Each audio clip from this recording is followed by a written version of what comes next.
Allí donde estás, quiero pedirte que levantes tus manos a Él. Ya le dijimos con esta letra de esta hermosa canción, Señor, mejor es tu presencia. Pero allí donde estás, levanta tus manos, cierra tus ojos. Olvídate de la persona que por un momento está acompañándote. Y dile, Señor, aquí estoy. Aquí estoy, Padre, porque quiero escucharte. Dile, Señor, háblame. Señor, aquí estoy para oírte, mi Rey. Señor, prepara mi corazón. Llévate toda preocupación, llévate toda ansiedad. Llévate, Señor, todo lo que pueda de alguna forma distraer. Y en esta hora, Espíritu Santo, habla en nuestras vidas que queremos escucharte, Señor. Recibe la gloria y la honra para siempre, Jesús, porque toda la gloria es para ti, Señor. Te adoramos y te bendecimos, oh Rey. Gracias por tu presencia. Gracias, Señor. Aleluya. Pueden ponerse cómodos.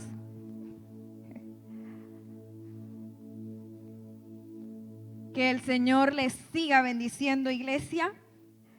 En el día de hoy, pues tengo la bendición, el privilegio de estar aquí delante de ustedes. Era el día martes, para los que pudieron venir. Al final, así de la prédica, el pastor decía que al día siguiente el Señor nos iba a sorprender, nos iba a mostrar su amor con nosotros. Y me dice, Yeneli, uy, ¿cuánto Dios te ama? Dice. Yo, sí, ¿cómo va a ser? Le toca predicar el viernes. Yo, por Dios. Qué manera, ¿no? Pero bueno, aquí estamos y vamos a hacer lo que el Señor nos mandó a hacer, con amor. Y yo quiero empezar contándoles una anécdota muy reconocida por las redes sociales. Se ha circulado mucho esta anécdota.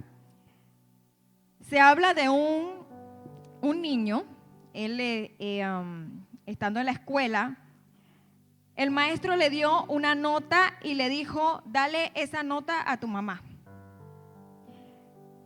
El niño muy obedientemente agarró y le dio la nota a la mamá. Y en el momento que la mamá estaba leyendo la nota, empezó a llorar.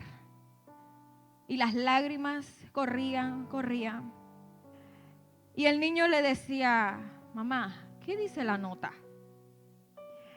Y la mamá le dijo, hijo, dice aquí que tú eres un genio. Esta escuela es muy pequeña para ti. Y además no tenemos buenos maestros para enseñarte. Por favor, me están pidiendo que te enseñe en la casa. Allí quedó todo. Pasaron los años y ya ese niño que no es tan niño, ya es un adulto. Y un adulto conocido como uno de los más grandes inventores. Dice que inventó la bombilla, inventó las baterías recargables, incluso inventó un vehículo eléctrico que en 1913 la Industrias Ford crearon el primer prototipo de eso. Imagínense, la mamá le dijo que él era un genio y él se lo creyó. Y resulta que cuando él está buscando entre las notas que estaban allí, la mamá ya había fallecido, encuentra la carta que le había mandado el docente. Y cuando él lee la carta dice lo siguiente: su hijo es un retardado.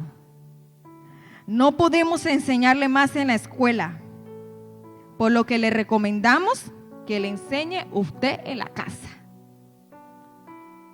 Cuando este inventor, conocido como Thomas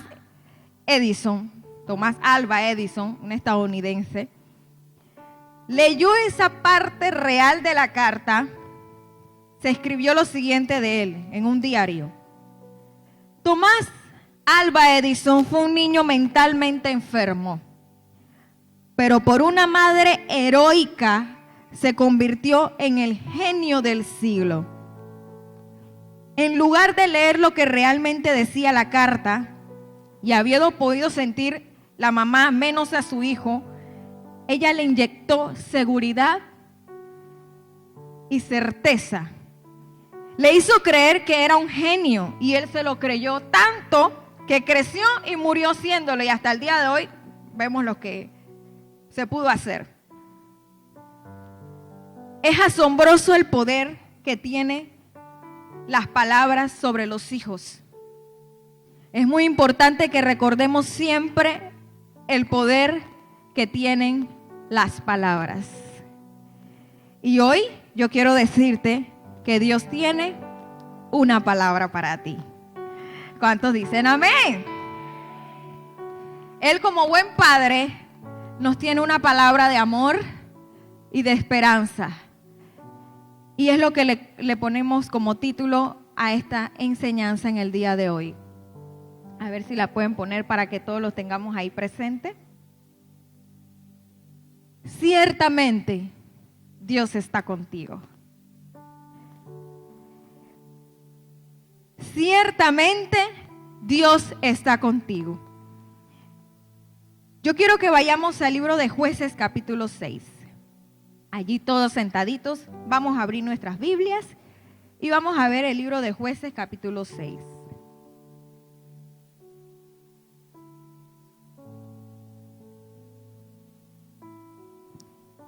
Aquí en Jueces capítulo 6 vemos una historia muy conocida, se ha hablado mucho de ella, pero en el día de hoy vamos a ver qué más el Señor nos puede enseñar de esta fascinante historia. Jueces capítulo 6. Vamos a leer los 6 primeros versículos, si me siguen allí en la lectura.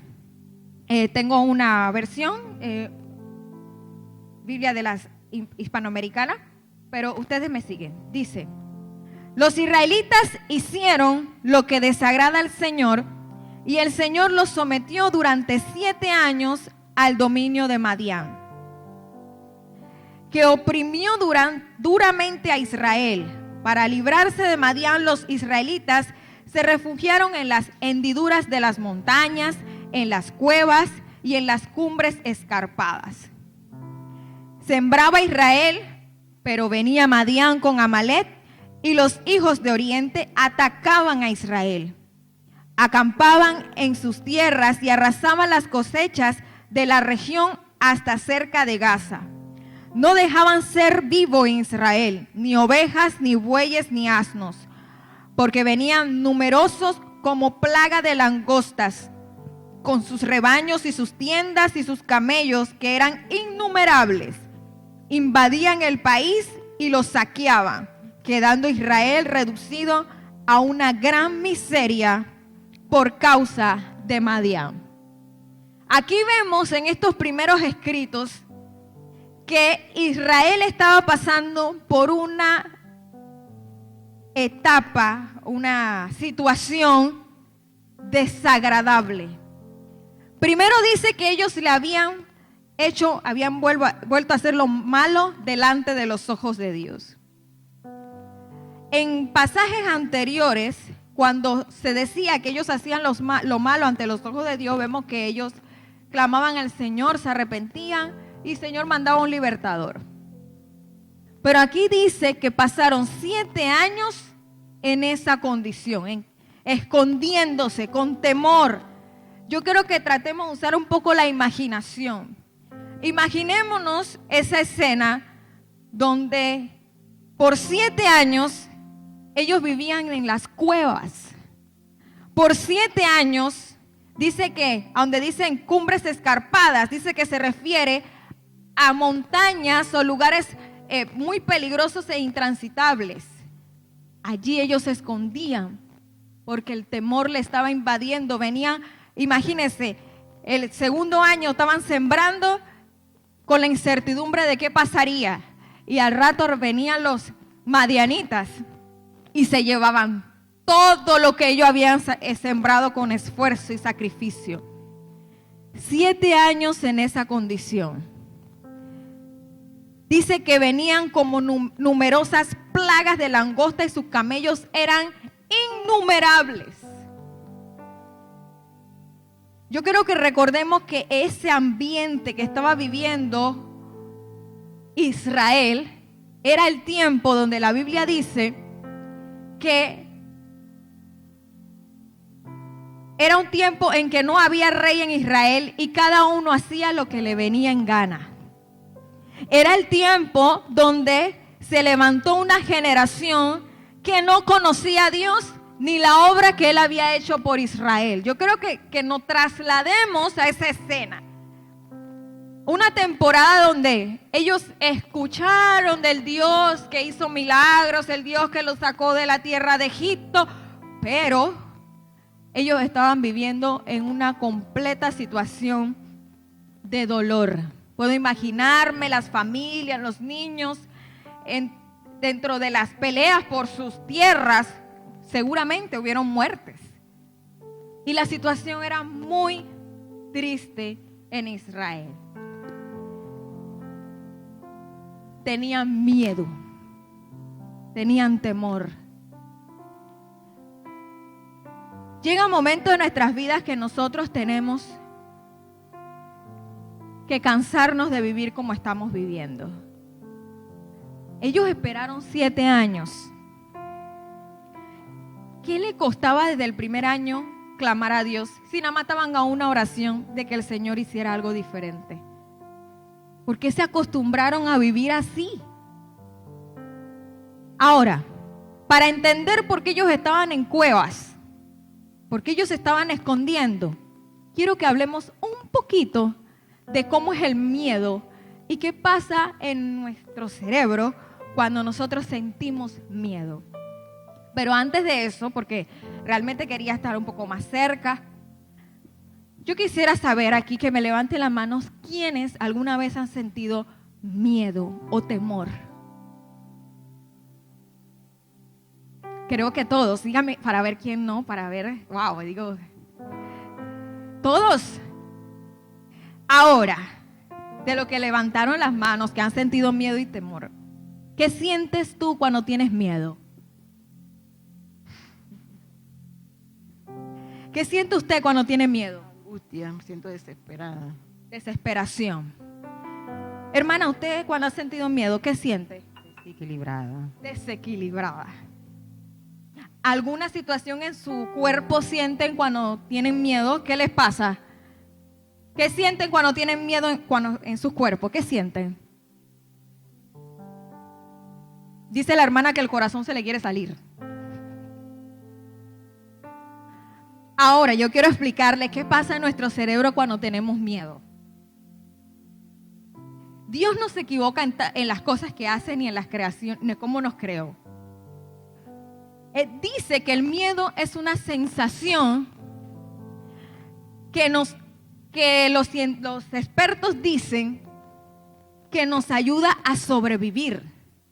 El miedo se produce cuando intuimos algún peligro, ya sea real o imaginario.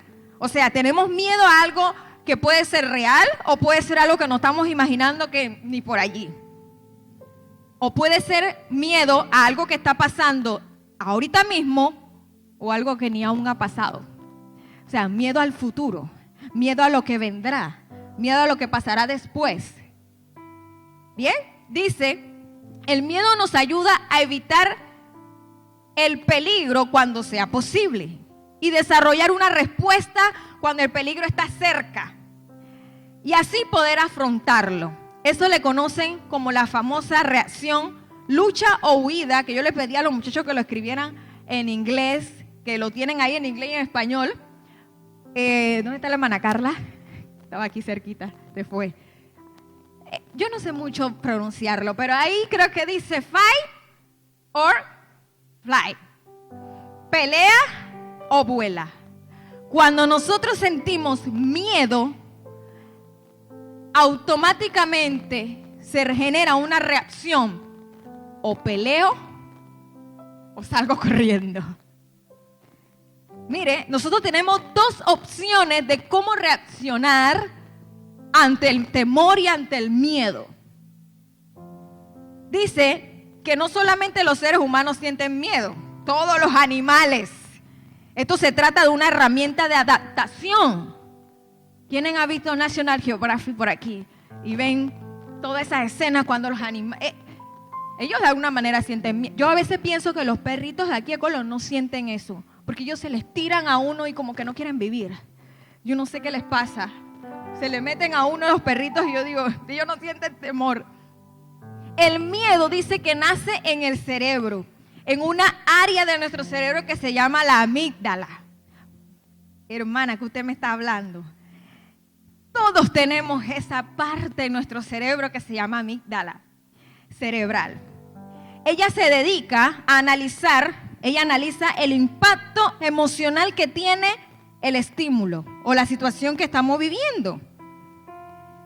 En el caso del miedo, ella detecta la amenaza y esta a su vez activa otras áreas del cerebro que tienen que ver con las funciones motoras.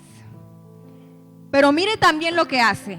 Desencadena hormonas del estrés, el sistema cardíaco, provoca cambios corporales, el cerebro está alerta, las pupilas se dilatan, la respiración se acelera, el ritmo cardíaco sube y la presión sanguínea también. Mientras que los órganos que no son necesarios en esta situación, como el estómago y los eso mismo, reducen, dice que esto, el estómago y esto, reducen su actividad, no funciona como debe funcionar. Y en el caso de algunas personas, o no pueden hacer nada, o por el miedo, eso es natural. Eso es lo que hace nuestro cuerpo cuando ve la reacción. Entonces dice aquí que en esa amígdala trabaja con otras áreas como el hipocampo, la corteza cerebral. Cuando ellas ven la situación de miedo, hacen un análisis. Imagínense todo lo que hace nuestro cerebro. Usted nada más ve el miedo, pero nuestro cerebro empieza a hacer toda una operación. La amígdala, ¡pam!, detecta la amenaza. Y en el hipocampo y la corteza empiezan a hacer la labor donde analizan si el miedo es algo que es real o es ficticio. Todo eso pasa. Miren, por ejemplo, si usted sabe que una persona es un asesino y ese asesino entra a su casa, ¿qué usted va a sentir? Un temor. Pero si usted ve a ese asesino por televisión, ¿se va a sentir igual? No. Entonces ese trabajo lo hace la creación magnífica que Dios hizo en nosotros. Yo recuerdo una vez,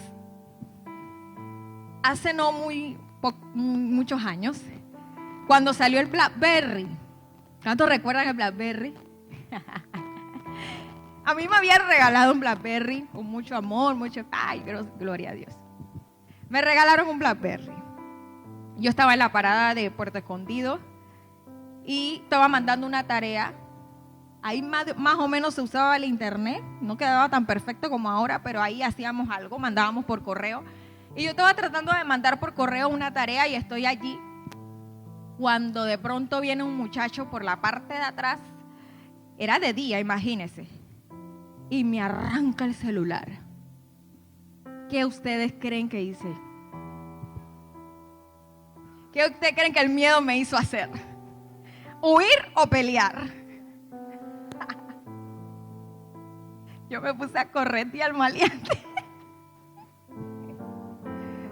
Yo fui corriendo. Mira que ahora que yo lo pienso, yo dije, ¿qué me pasó? ¿Por qué yo hice eso? Porque ese temor provocó en mí defender lo mío. Santo. Ahora más adelante vamos a entender por qué todo esto. O el miedo te hace huir o te hace pelear. En ese momento me hizo pelear el celular, pero igual nunca lo alcancé. Él corrió, después se subió a una cosa, después se metió por ahí por Ebenezer y después no lo vi más. Y ya después yo realmente dije, pero ¿por qué reaccioné así? Si eso podía ser peligroso. Pero ahí me dio por defender. Pero yo quiero que veamos ahora dos escenas de personas que tuvieron temor. ¿Y qué hicieron? Y ahora comprueba lo que científicamente pasa cuando sentimos temor. Vamos a ver, el primero de ellos está en Primera de Reyes 19. Vamos a Primera de Reyes 19 y vamos a ver qué pasó allí. Ahí hay un personaje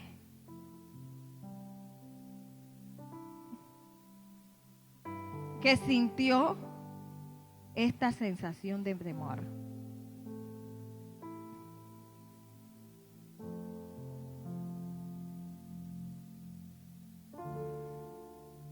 Bien, aquí dice, Acab dio a Jezabel la nueva de todo lo que Elías había hecho y de cómo había matado a espada a todos los profetas. Entonces envió Jezabel a Elías un mensajero diciendo, así me hagan los dioses y aún me añadan, si mañana a estas horas yo no he puesto tu cuerpo como la de uno de ellos. Viendo pues el peligro, se levantó y se fue para salvar su vida y vino a Berseba, que está en Judá, y dejó allí a su criado. Elías, ¿conocen a Elías? El hombre que Dios usó poderosamente y descendió y el Señor consumió y perfecto. Pero la mujer, esta Jezabel, dijo, te voy a matar. Te lo aseguro que te voy a matar. Y ante el peligro, ¿qué hizo Elías? Salió corriendo y se escondió. Ya después el ángel, el Señor dijo, ¿pero qué tú haces aquí, Elías? ¿Qué haces ahí escondido? Pero la reacción de él ante el peligro fue esconderse.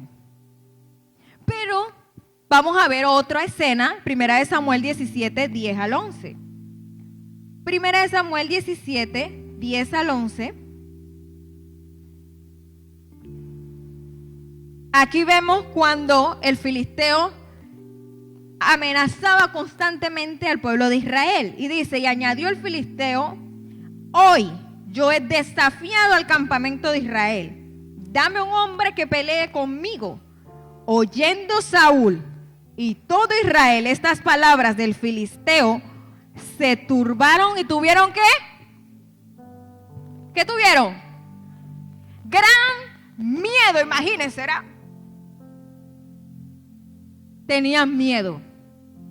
Y lo interesante de eso, que a pesar, yo no sé, ahí no dice si David tenía o no, pero yo le voy a decir algo. Él estaba bajo una misma situación de amenaza.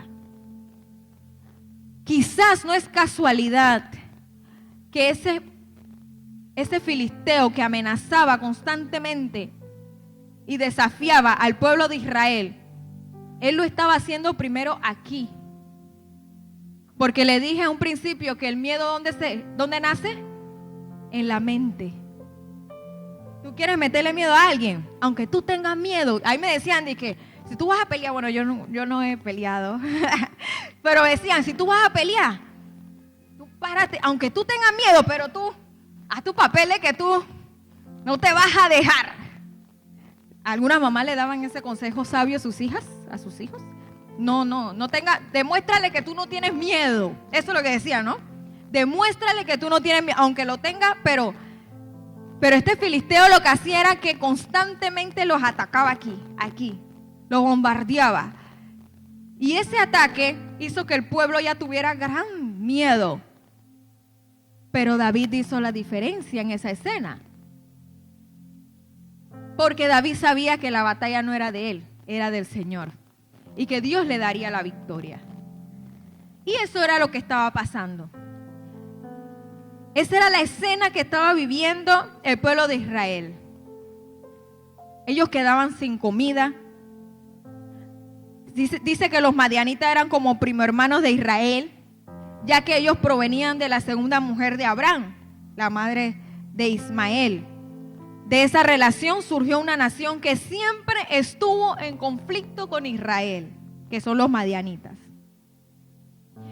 Y sigue la historia. Mire lo que dice en los otros versículos en Jueces. Vamos a Jueces de nuevo. Mire lo que dice Jueces 6.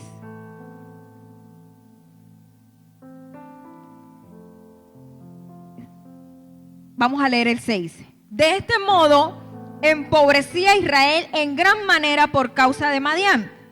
Y los hijos de Israel clamaron a Jehová.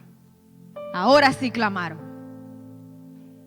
Y cuando los hijos de Israel clamaron a Jehová a causa de los madianitas, el Señor les envió un profeta. Así ha dicho Jehová, Dios de Israel: yo los hice salir de Egipto, los saqué de la casa de servidumbre, los libré de mano de los egipcios y de mano de los que los afligieron, a los cuales eché de delante de vosotros y le di su tierra. Y les dije: yo soy Jehová vuestro Dios. No temas a los dioses de los amorreos en cuya tierra habitáis, pero no habéis obedecido a mi voz. La condición que ellos estaban experimentando era consecuencia de que le habían dado la espalda a Dios. Y qué triste que muchas veces tengamos que esperar circunstancias que Dios, como que dice, nos zarandea un poco para clamar al Señor. Pero lo más bello de todo, que a pesar que ellos hacían lo malo y clamaron ya después de 7 años, el Señor los escuchó y tuvo misericordia de cómo ellos estaban viviendo, porque la situación de ellos era realmente triste. Y dice aquí que seguramente ellos estaban en una situación de amargura, de dolor. Alguno ha perdido un familiar, estaban amargados, estaban frustrados. Y en medio de su clamor, en medio del panorama, Dios levanta a Gedeón. El significado del nombre Gedeón es destructor, guerrero poderoso. Para las mamás que quieren poner nombre a sus niños, Gedeón. Y empieza lo que hoy queremos concentrarnos, lo demás era el preámbulo. Concentrarnos en la conversación que tuvo Gedeón con el ángel. Vamos a ver, desde el versículo 11 empieza. Y vino el ángel de Jehová y se sentó debajo de la encina que está en Ofra, la cual era de Joás Abieserita. Y su hijo Gedeón estaba sacudiendo el trigo en el lagar para esconderlo de los madianitas. Esta labor de sacudir el trigo no se hacía en lugares escondidos. Por lo general se hacían en lugares abiertos para que la brisa ayudara a limpiar un poco. Gedeón, a razón del temor que sentía, él se escondió, empezó a esconder lo que estaban haciendo. Y dice que el ángel de Jehová, versículo 12, se le apareció y le dijo: Jehová está contigo, varón esforzado y valiente. Yo tengo miedo y tú me vas a decir que yo soy esforzado y valiente. Pero mire la respuesta de Gedeón. Acá en esta versión dice: Señor, respondió Gedeón, si el Señor está con nosotros, ¿por qué nos sucede esto? ¿Dónde están todos esos milagros que nos contaron nuestros antepasados? ¿Acaso no dijeron el Señor nos sacó de Egipto, pero ahora el Señor nos ha abandonado y nos entregó en manos de los madianitas? ¿Cuán a menudo pasan situaciones en nuestras vidas que nosotros decimos: Señor, ¿y por qué? ¿Por qué a mí? ¿Por qué mi hijo? ¿Por qué mi casa? ¿Por qué mi familia? ¿Por qué mi nación? ¿Por qué mi ciudad? ¿Por qué yo? Señor, ¿por qué? Pero Gedeón no estaba entendiendo la cosa. Antes de Dios decirle qué es lo que él quería hacer en él le reforzó su identidad y le dijo esforzado y valiente. Porque una persona que no tiene bien su identidad no puede ir a la batalla. Si tú no sabes quién eres en Dios, te van a comer y te van a hacer papillas. Porque las voces de afuera van a sonar más alto. Gedeón tenía una misión, pero Dios no le habló primero: Gedeón, voy a usarte para que hagas esto y esto. Él le dijo esforzado y valiente, porque él sabía que había un problema en su identidad. Él no sabía realmente quién era. Y el Señor atendió primeramente eso. Y no solamente eso, sino que le dio seguridad. Le dijo: yo estoy contigo. Y él empieza a interrogar y empieza como una conversación así como a reclamar. Señor, pero tú dices que tú estás con nosotros, ¿cómo tú estás permitiendo todo esto? ¿Cuántas personas que han perdido seres queridos, han perdido trabajo, que han perdido tantas cosas, se dicen: Señor, ¿por qué si yo estoy caminando contigo? ¿Por qué si yo estoy tratando de buscarte, me pasa todo esto? ¿Por qué, Señor? Y Gedeón se hizo esas interrogantes ante el Señor. Señor, ¿por qué? Nos has abandonado. ¿Y usted cree que el Señor le prestó atención a eso? Él siguió la conversación, pero él no le respondió a lo que él dice, que él lo dejó, que él abandonó, porque eso no era cierto. Antes de levantar a Gedeón, ya Dios le había dicho la condición de ellos, ¿por qué era? Porque le habían dado la espalda a Dios, y nadie que le da la espalda a Dios le va a ir bien. Ellos le dieron la espalda a Dios y empezaron a adorar otros dioses. Gedeón estaba escondido en una cueva, totalmente atemorizado y temblando de miedo. Dios le estaba mostrando a Gedeón que a pesar del pecado, él lo amaba y estaba teniendo un trato especial con su vida. Y le empezó a decir lo que iba a hacer en él. Primero le reforzó su identidad y luego le dio seguridad, como padre que ama y ama a sus hijos. Qué poderosa declaración del Señor decir que Él está con nosotros. No importa la circunstancia, yo te sigo amando. No importa lo que estés viviendo, el panorama como se vea, yo te sigo amando y creo que eres capaz. Y lo más bello es que Dios cree lo que nosotros no podemos ver. Dios cree en el potencial que te dio, Dios cree en las habilidades que te dio, Dios cree en lo que Él depositó en ti. Y el Señor en el versículo 14 le dice, y mirándole Jehová le dijo: ve con esta tu fuerza y salvarás a Israel de la mano de los madianitas. ¿No te envío yo? Ve, yo te estoy enviando. Aquí le dice: ve con tu fuerza que tienes. Señor, tengo miedo. Vaya, yo lo estoy mandando. Señor, ¿y por qué me está pasando todo esto? Yo te estoy dando una misión, tú lo puedes hacer. Y sigue la conversa. Entonces le respondió: Señor, ¿con qué salvaré yo a Israel? He aquí que mi familia es pobre en Manasés y yo el menor en la casa de mi padre. Acá dice: mi clan es el más débil de toda la tribu de Manasés y yo soy el menor de importancia en mi familia. ¿Cómo que Dios va a hacer algo con alguien que viene de una situación donde yo soy el más chiquito, mi familia es pobre? ¿Cómo que el Señor me va a usar a mí para aquello, para esto, para lo otro? Y no importa del contexto, situación que tú vengas, tu familia, el apellido. No importa si tú no eres de esos apellidos famosos. El Señor, desde que antes que tú fueras engendrado en el vientre de tu madre, ya Él te había escogido y te había destinado con un propósito. Por lo menos yo le puedo decir, yo soy la menor de 4. Somos 4, soy la menor. Y cuando Dios me hizo el llamado a mí a los 15 años que tenía,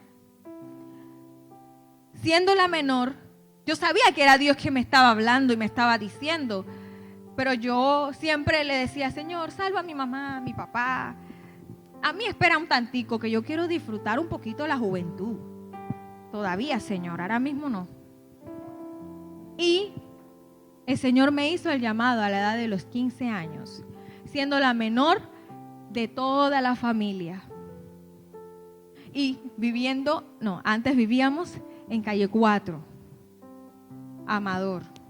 Y allí muy cerquita estaba la banda de los de Montblanc. Allí vivíamos nosotros. Y de allí el Señor nos sacó y nos hizo las promesas de que Él tenía grandes planes con nuestras vidas. Y estando en los caminos del Señor recuerdo que venía solita. Y llegó un momento en que yo decía, ay Señor, yo como quisiera que mi papá, mi mamá y toda mi familia, pero Dios solamente necesita uno de la casa y Él va a salvar a toda una generación. Y yo decía, Señor, yo soy la más pequeña, Señor. A mí me daba pesar. Yo decía, yo veo cómo los papás están con sus niños y los muchachos vienen a la iglesia con su papá. Y hermano, a mí me daba cosa cuando venían los tiempos de administración que decían de que, hermano, si su hijo está aquí, abrácelo. Y yo, ay, Señor, ¿quién me va a abrazar? Yo miraba como el gatito con bota y que ¿quién me va a adoptar aquí ahora? Pero yo recibí del Señor, recuerdo la promesa, cuando estando en mi casa, no les digo que hagan eso me pasó a mí, no lo hagan porque de pronto pasa otra cosa. Yo, Señor, yo necesito que tú me hables. Empezando en los caminos, uno no sabe ni por dónde empezar la Biblia. Y yo, ay, Señor, que esto que me hable. Y me regalaron una Biblia y cuando abro veo un versículo resaltado que dice, cree en el Señor Jesucristo y serás salvo tú y tu casa. Y yo, wow, Señor, no abran así porque ustedes no saben qué puede salir. Pero en este caso, ese era el trato de Dios conmigo en ese momento. Y decía, cree en el Señor Jesucristo y serás salvo tú y tu casa. Y yo empecé, Señor, salva a mi mamá, salva a mi papá, salva a mis hermanos. Señor, rescátalo. Señor, en el nombre de Jesús, Señor. Y lloré en una dirección pidiéndole al Señor, oh Señor, como yo deseo tanto tener una mamá que ore, Señor, métela en intercesión. Señor, haz que esa mujer ore bastante, porque yo necesito que tenga una mamá que interceda, que ora. Mi mamá y nadie en la iglesia. Para la gloria del Señor, ahí está la intercesora en el seminario. Eso lo hace el Señor. Ahí está. Y me volví una loca en la casa. Y le dije, Señor, yo no quiero aquí se escuche más música mundana. Yo era la más chiquita de la familia. No quiero que se escuche más una música mundana en esta casa, Señor. Y un día se fue todo el mundo y me hice la loca. Y agarré un aceite. Y empecé a poner el aceite a toda la casa. Me fui a la sala, me fui a los pasillos. Y yo, Señor, en el nombre de Jesús, yo creo que en mi casa no se escuche ninguna música mundana, Señor. Pura adoración. Que esto sea... Ya no vivo allí. Pero allí, cuando entras, pura alabanza al Señor. Allí no hay música mundana, decía yo. Pero el Señor lo hizo, aún viniendo de una condición que quizás no se veía nada que podría salir de un sector como ese. Dios lo hizo. De ser la menor de la familia, Dios lo hizo. Y así mismo contigo, joven que estás aquí, adolescente, adulto, Dios lo quiere hacer. Y Dios necesita levantar a uno que se pare en la brecha y que ante el temor y ante la situación difícil no huya, sino que pelee. Y Gedeón, el Señor le dijo, ve con esta tu fuerza. Y en el versículo 16 me encanta y es lo que le da título a esta reflexión. Jehová le dijo: ciertamente yo estaré contigo y derrotarás a los madianitas como a un solo hombre. Ciertamente yo estaré contigo. Tú puedes sentir temor. Puedes haber pasado cosas muy fuertes y duras y estar con miedo, pero esa no es tu identidad. De la misma forma que Dios hizo con Gedeón y le dijo: ve con esta tu fuerza, Él te lo está diciendo hoy. Ese temor canalízalo y llévalo al sentimiento de pelea. Ve con esta tu fuerza.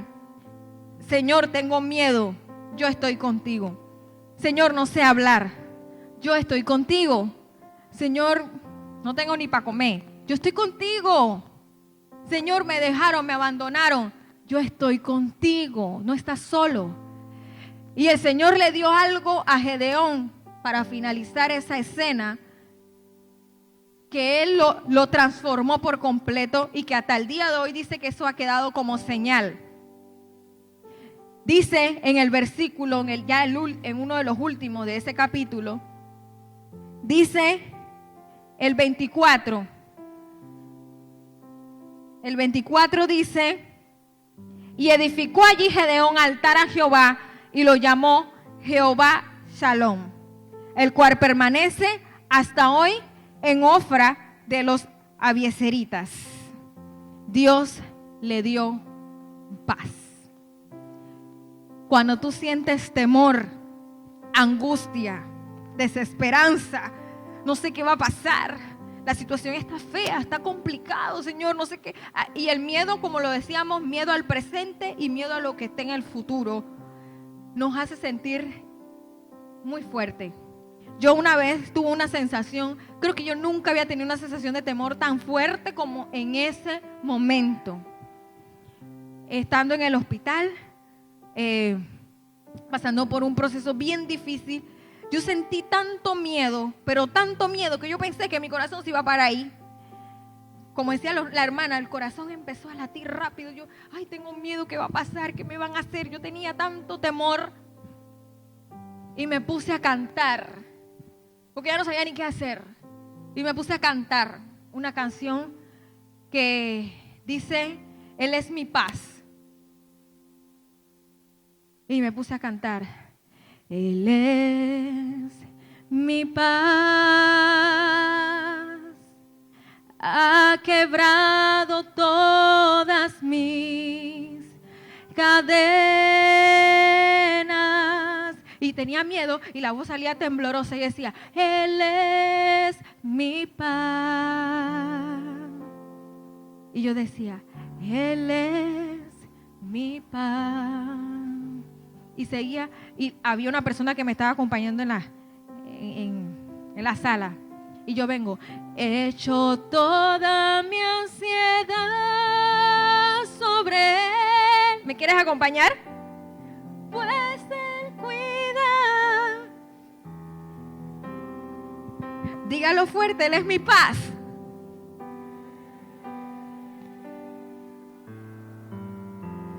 Algunos se tienen que decir eso allí en el corazón. Dile: Señor, he hecho toda mi ansiedad, mi temor, dígalo, he hecho sobre Él, pues Él cuida de mí. Él cuida de ti, de todo lo que tú necesites. Y yo canté: Él es mi paz. ¿Y ustedes saben qué pasó? Me dormí. El Señor me durmió. ¿Me dormí? No se duerman ahorita mismo, por favor. Pero yo me dormí. Y en ese proceso que yo me dormí, ya cuando me despertaron me dijeron: ya, bueno, vamos a la sala, que no sé qué, para la cirugía. Y ya yo no tenía temor. Dios se lo llevó. Si lo van a dar, si le quieren dar palma, désela al Señor, porque Él es nuestra paz. Gedeón tenía miedo. miedo. Se estaba escondiendo en las cuevas. Y los niños, me imagino, mamá, pero ¿por qué? ¿Hasta cuándo? Yo quiero salir al parque. Yo quiero jugar con los amiguitos. No, hijo, tenemos que estar en las cuevas porque si no nos matan. Porque cuando tú estás en temor, iglesia, cuando tú estás en temor y tú no sales a pelear, los que están detrás de ti son los más afectados. Ellos sufren. Pero cuando tú tomas esa valentía y tú dices, tengo miedo, pero voy, Señor, porque tú me dijiste, ve con esa fuerza. Hermana, ¿cómo está su nivel de fuerza ahora mismo? Así, hermana, bueno, con esa, vaya, que yo soy el Dios de paz, Jehová Shalom. Él es nuestra paz. Él se lleva el temor y Él te da una nueva identidad. Mira, Gedeón no sabía que su nombre significaba eso. Yo creo que no. El nombre del Dios lo llamó por su nombre. Hoy en día yo no sé en base a qué nosotros ponemos los nombres, pero para ellos allá era tan importante el nombre que le ibas a poner.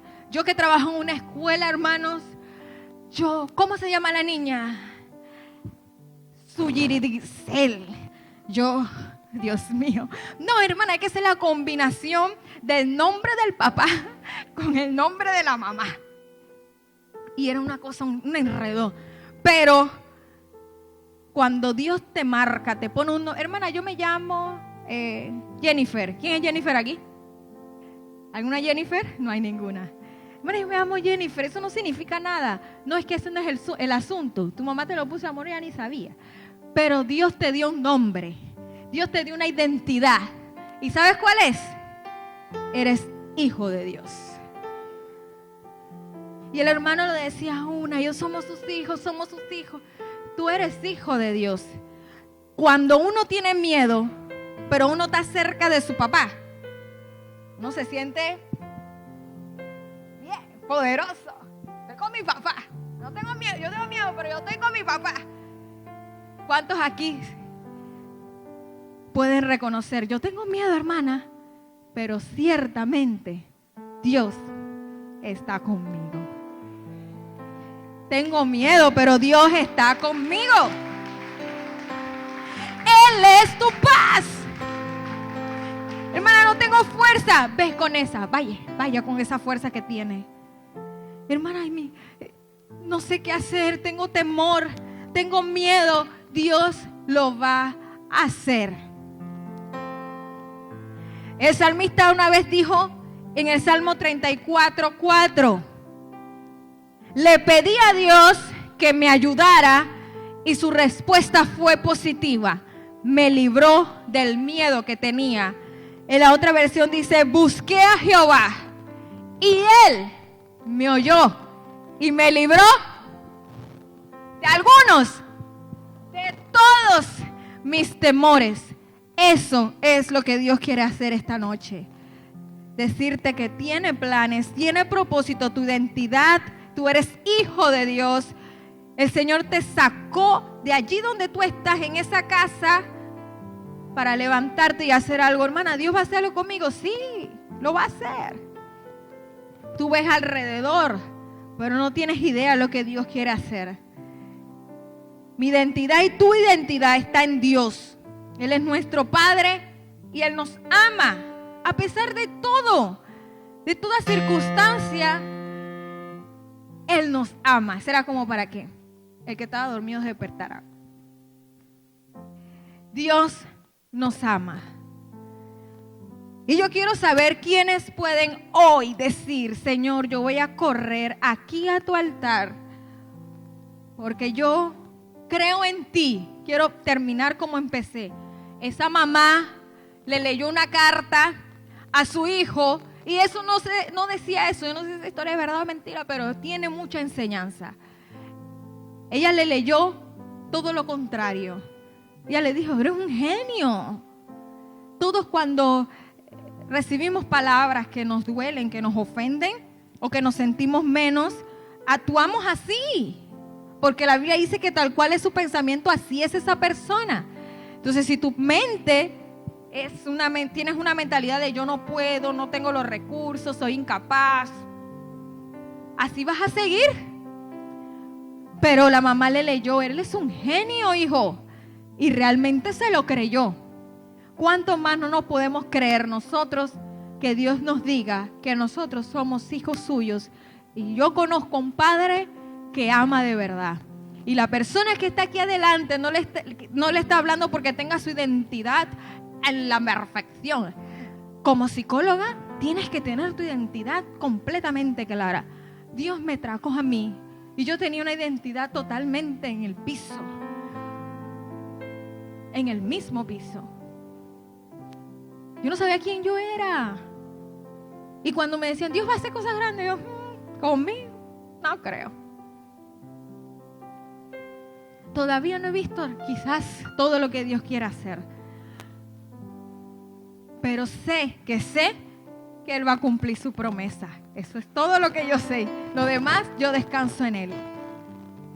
Hay un canto que dice, creo en ti, Señor, y en lo que harás en mí.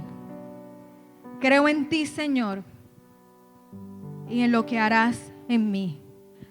Los hermanos, por favor, que me ayuden alguien que me ayude a subir esto.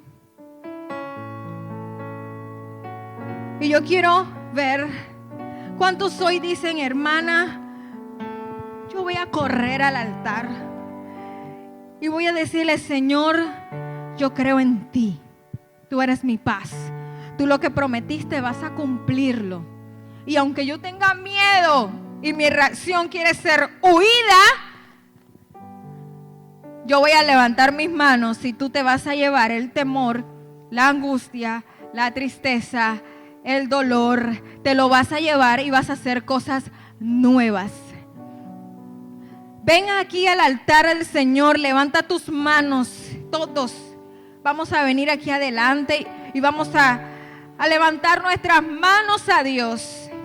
Yo no sé qué situación te estás pasando, yo no sé si tienes temor, si tienes angustia, si las cosas en la casa está tan complicado, hermana. Yo solamente sé que voy a levantar mis manos y aunque yo no vea nada, esta noche el Señor va a hacer algo sobrenatural. El temor que te paraliza, el temor que te hace huir, el Señor te va a dar una valentía que cuando sientas el temor, el Señor va a decir, yo lo echo fuera y te doy la valentía para pelear, ¿Cuántos están dispuestos a pelear? No los escucho. ¿Cuántos están dispuestos a pelear? Amén. Vamos a pedirle al Señor. Vamos a adorar al Señor por un momento. Aleluya.